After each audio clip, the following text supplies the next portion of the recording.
All right, it's time for another Michael Bay film, which we all know what that means. But was there more to this film than just explosions?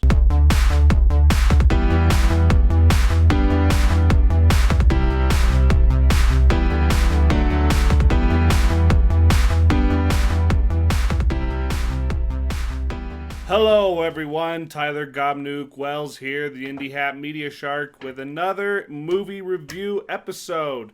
The movie I'll be reviewing today is 13 Hours, The Secret Soldiers of Benghazi. In case you didn't know, this is based on a true story. If you're not familiar with said story, I'll give you the cliff notes. Back in 2012, on 9/11 of all days, there was an attack on U.S. soil in Benghazi, and Americans were the target of this attack. And amongst the casualties was a U.S. ambassador. The story is about the 6 elite special forces soldiers who essentially took matters into their own hands, and if it weren't for them, there would have been a lot more casualties. And this follows their story. Now, we're all familiar with Michael Bay, with his Transformer films and, explosions. That's what he's best known for. But if you go back and look at Michael Bay's history, usually the military is involved in his films in some way or another. And that really benefited him in films like Armageddon, Pearl Harbor, especially Pearl Harbor, the Transformer films, which has a lot of military in it. It's very clear that he has roots in the military. And while it's easy to just say that Michael Bay just does mindless action, it's very clear to me in this film that this was like a pet project. There was dedication, there was a lot more than your usual Michael Bay affair. Maybe not quite like Pearl Harbor, which tried to do this whole love triangle thing, but he tried to show us who these soldiers were. Whether he did it the best way possible is debatable, but you could tell that compared to his other films, this was something special to him.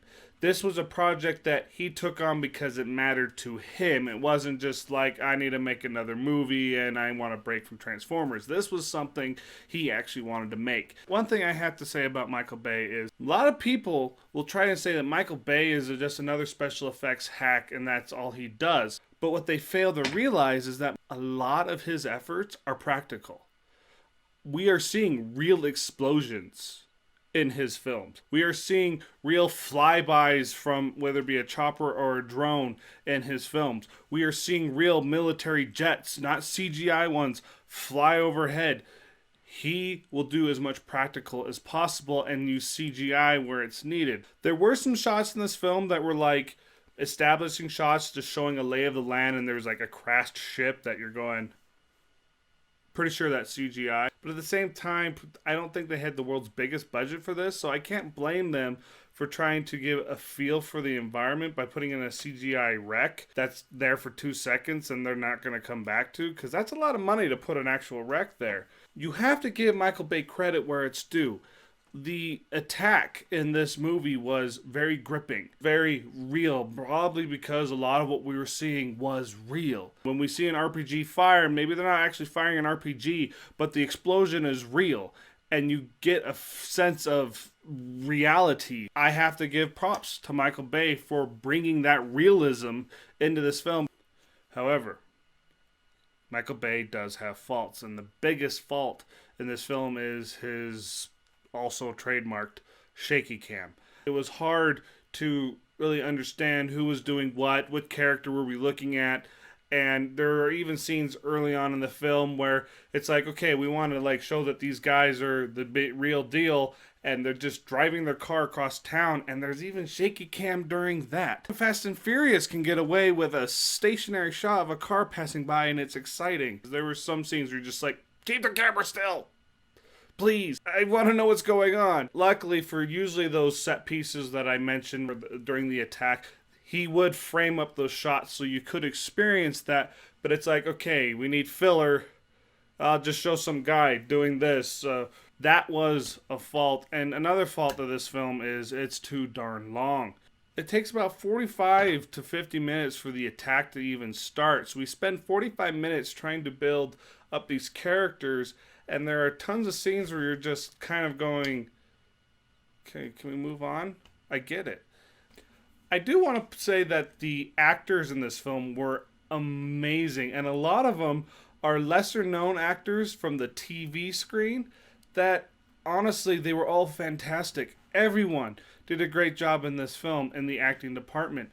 John Krasinski really surprised me. If you don't know who that is, maybe you'll recognize him as Jim from The Office.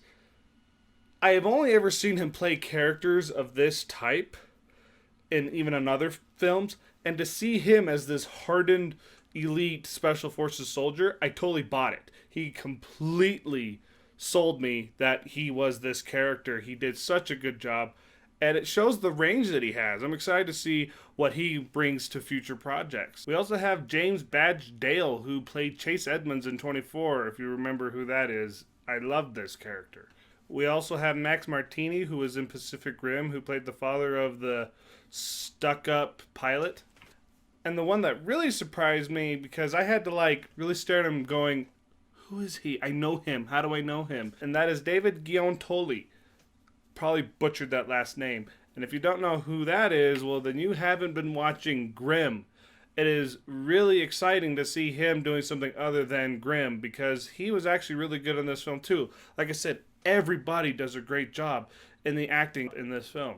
But another weakness was kind of with the chaoticness of a Michael Bay film, that I was having a hard time keeping up with dialogue.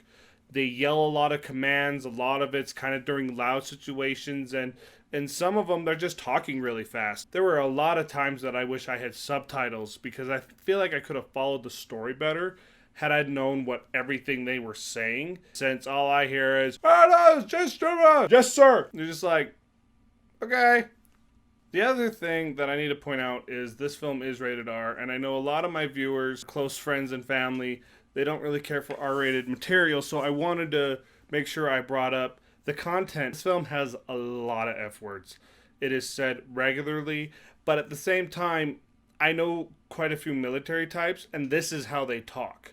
It did make it feel like these were real people. There's well over 50 plus F-words in this film, so if you have a problem with the F-word, skip this one until it's on TV. There is no nudity, but this film does have a lot of violence.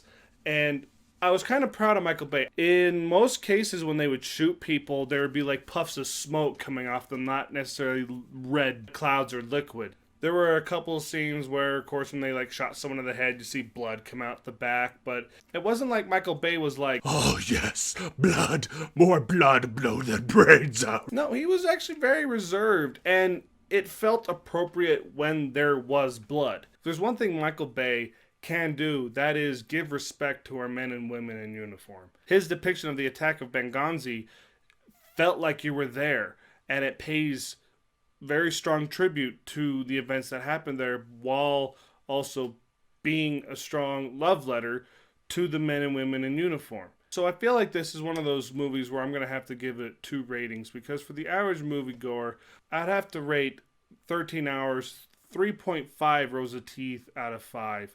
But for our actual men and women in uniform, I feel like they're going to get a lot more out of this film. You could tell that they were using real military jargon and real military methods throughout. I feel like the men and women in uniform of our country, our soldiers, I think they would get a lot more respect from it.